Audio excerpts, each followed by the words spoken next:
93ാമത് Sivagiri തീർത്ഥാടനത്തോടനുബന്ധിച്ച് SNDP യോഗം മീനച്ചിൽ താലൂക്ക് യൂണിയന്റെ ആഭിമുഖ്യത്തിൽ 11ാമത് പദയാത്രയ്ക്ക് തുടക്കമായി. എടപ്പാടി ആനന്ദ ഷൺമുഖ ക്ഷേത്രാങ്കണത്തിൽ നിന്നും ആരംഭിച്ച എടപ്പാടി മുതൽ ശിവഗിരി വരെ പദയാത്രയുടെ ഉദ്ഘാടനവും ഫ്ളാഗ് ഓഫും SNDP യോഗം Pathanamthitta union president K. Padmakumar നിർവഹിച്ചു. ലോകത്തിന്റെ വിവിധ ഭാഗങ്ങളിൽ നിന്നും തീർത്ഥാടകർ ശിവഗിരിയിലേക്ക് എത്തുന്നതായും മഹാഗുരുവിലേക്കുള്ള ഈ പ്രയാണം അറിവിന്റെ തീർത്ഥാടനം എന്ന നിലയിൽ ലോക ശ്രദ്ധ നേടിയിരിക്കുകയാണെന്നും പത്മകുമാർ പറഞ്ഞു.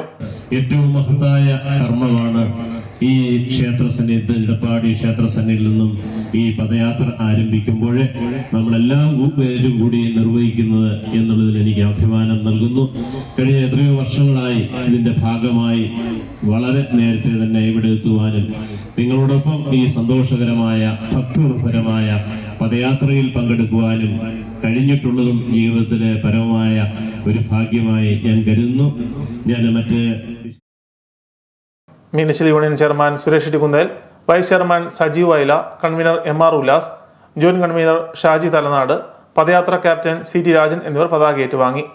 90 വയസ്സിലേക്ക് എത്തിയ ദേവകി അമ്മ മുതൽ 3 വയസ്സുകാരൻ നാണുക്കുട്ടൻ ഉൾപ്പെടെ 100ലധികം സ്ഥിരം പദയാത്രികരെ കൂടാതെ നിരവധി പ്രവർത്തകരും ഭാരവാഹികളും 7 ദിവസങ്ങളിൽ നടക്കുന്ന അറിവിന്റെ തീർത്ഥാടനത്തിൽ പങ്കെടുക്കുന്നുണ്ട്.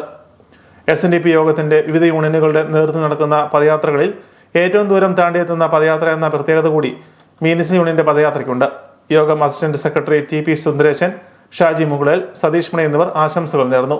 യൂണിയൻ അഡ്മിനിസ്ട്രേറ്റീവ് കമ്മിറ്റി ഭാരവാഹികളായ അനീഷ് പുല്ലുവേലിൽ, സുധീഷ് ചെമ്മംകുളം, സാബു കോട്ടൂർ, സജി ചേനാട്, പോഷക സംഘടനാ ഭാരവാഹികളായ അരുൺ കുളമ്പള്ളി, ഗോപകുമാർ പറയാർ, രാജി ജിജിരാജ്, പ്രദീപ് പ്ലാശ്ശേരി, സതീഷ് MG, ഹരീഷ് ഹരി, വിവിധ ശാഖാ ഭാരവാഹികൾ, പോഷക സംഘടനാ ഭാരവാഹികൾ എന്നിവർ പദയാത്രയ്ക്ക് നേതൃത്വം നൽകുന്നു.